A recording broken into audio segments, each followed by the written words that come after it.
Welcome to Mithila slash life.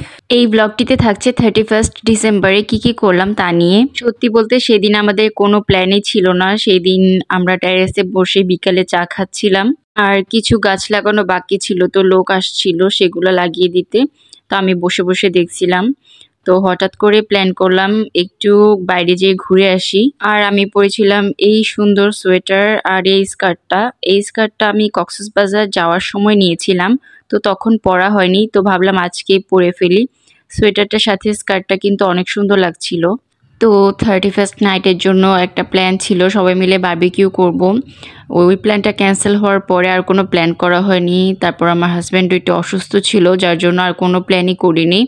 তো ভেবেছিলাম একটু গাড়ি দিয়ে জাস্ট ঘুরে আসি, কোথাও নামবো না, খাবো না, কিন্তু তা কি আর হয়।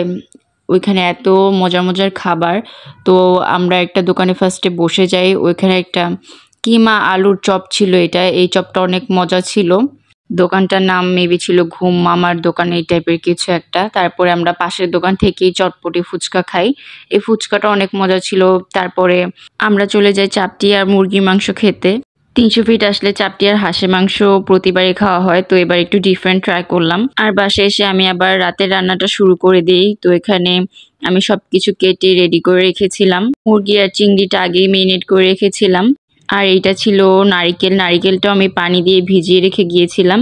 তো ফার্স্টে আমি মুরগি, চিংড়ি আর মাশরুমটা ভেজে নিচ্ছিলাম।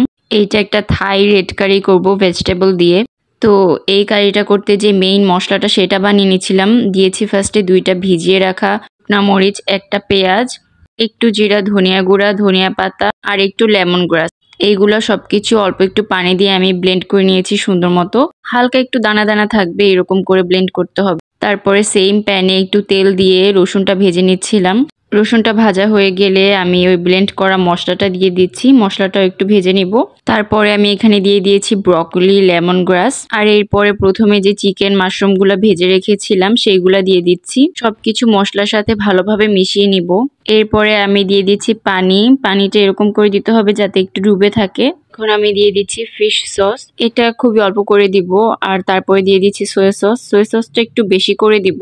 তারপরে একে একে দিয়ে দিব চিলি সস, টমেটো সস, আর আগে থেকে পানি দিয়ে ভিজিয়ে রেখেছিলাম একটা চিকেন স্টক, সেটাও দিয়ে দিব। আর সবকিছু ব্যালেন্সের জন্য অল্প একটু চিনি দিয়ে দিব। আর এখন আমি দিয়ে নিচ্ছি কোকোনাট মিল্ক।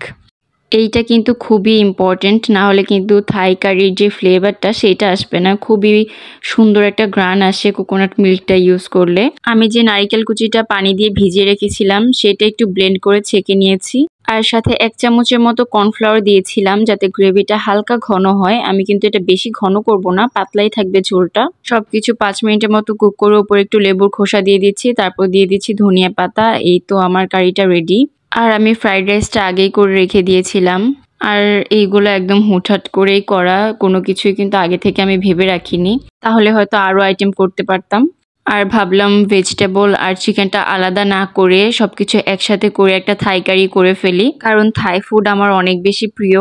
আর লেমন গ্রাসটার কারণে এত সুন্দর একটা গ্রান বেরোচ্ছিল, আর লেমন গ্রাসটা কিন্তু আমার নিজের গাছেরই। তারপরে আমরা খাওয়া দাওয়া শেষ করে 12টার একটু আগেই চলে যাই ছাদে আতশবাজি দেখার জন্য। তো আতশবাজি দেখে আরহাম অনেক খুশি হচ্ছিল। আমরা আতশবাজি ফুটাইনি, কিন্তু ফ্রি দেখতে তো ভালোই লাগে, তাই না? আসলে কোনো প্ল্যান না করেও কত কিছু করে ফেললাম আজকের দিনটাতে। আলহামদুলিল্লাহ অনেক বেশি ভালো কেটেছে। আল্লাহর প্ল্যান তো সবসময় বেস্ট হয়। আশা করি আপনাদের নতুন বছরটা অনেক অনেক ভালো কাটুক, আর আমার জন্য, আমার ফ্যামিলির জন্য আপনারা দোয়া করবেন। আজকের ভিডিওটি এই পর্যন্তই ছিল। কোনো কিছু জানার থাকলে অবশ্যই কমেন্ট করে জানাতে পারেন, আর আমার পেজটি ফলো করতে ভুলবেন না। আজকে এই পর্যন্তই। Thanks for watching.